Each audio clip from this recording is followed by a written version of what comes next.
Hello, I'm Gavin Hoey and you're watching a quick review of the Fluorescent from Linco. It's a continuous light, great for either video work or stills photography, and I'm going to give you a quick overview of what you get and whether it's any good or not.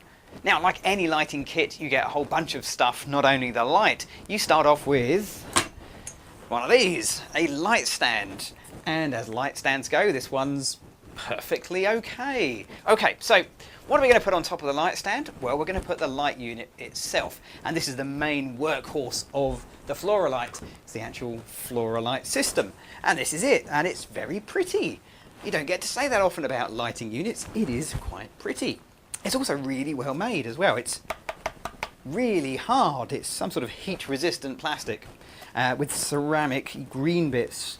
Yeah, really, really good. So that goes on the top there like that. Now, I'll talk about the back part of the lighting unit in just a moment because there's plenty to talk about, but let's keep looking at the front for the time being. Okay, so there we go, light unit in place. Now, of course, you're going to need something to put in here. The Fluorescent will actually hold 6 continuous lights, and it ships with the bulbs. This is it. This is a bulb, at least this is the box for one. Let's just grab one out because they come very well packed, very well sealed up. Which is lucky, really, because you don't want these things to break, because they can be quite fragile. But there it is. That's one of the 6 bulbs you will get. Now, this is an 85-watt continuous light, which basically means when you have 6 of them, that's about 2,000 watts of light, which is pretty seriously bright for a continuous light. So, yeah, big thumbs up on the power point.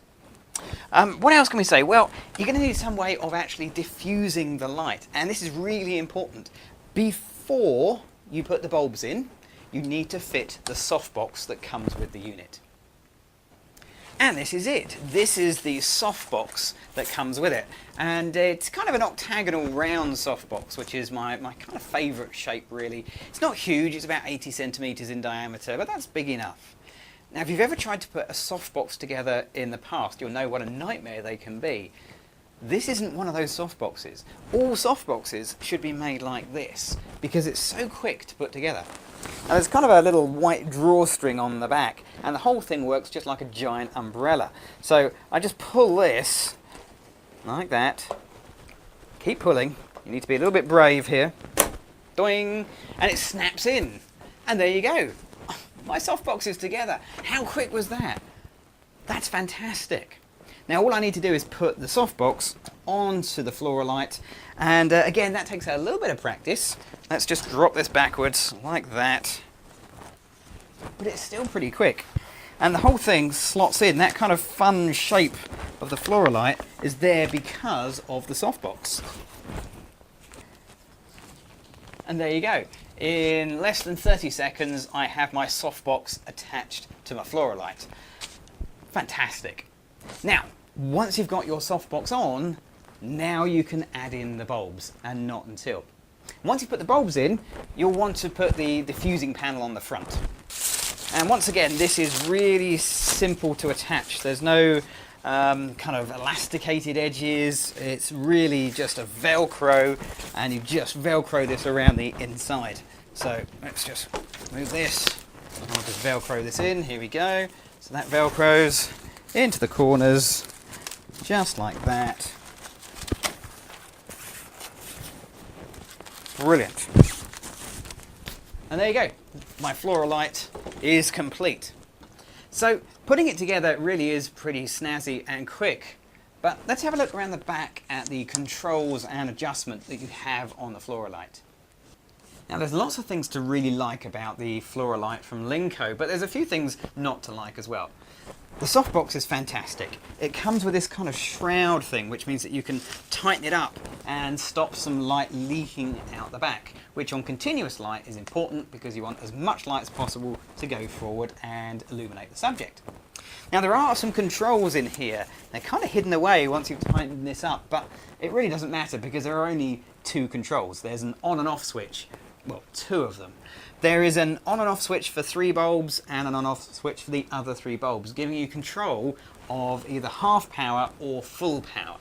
Now, that's not perfect. I would like a little bit more control. I would like, 1 bulb, 3 bulbs, 6 bulbs, something like that, just to give me a touch more control. But there it is, that's what you get. There's a space to put an umbrella, so if you'd rather use a different fitting other than the softbox, you can slide an umbrella through the umbrella hole in the back here. And that's pretty much it, except for the handle. There is a large handle that protrudes out the back, which is there to allow you to control the angle of the Fluorolight of the softbox. Good and bad. I like the handle. I like it a lot. What I don't like is this spongy bit that's attached, because it comes off incredibly easy. In fact, it's really, really easy to fall off. And the first time I used the Fluorolight, I picked it up by the spongy handle and ended up with the sponge in my hand and the Fluorolight on the floor.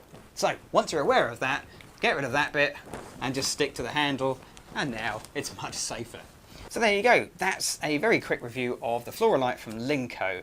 It's a brilliant light for either semi-professional or even professional use. And in the next video, we'll actually use it in a real photographic situation. So find out more about the Fluorolight from Linco by visiting their store at lincostore.com. I'm Gavin Hoey, thanks for watching.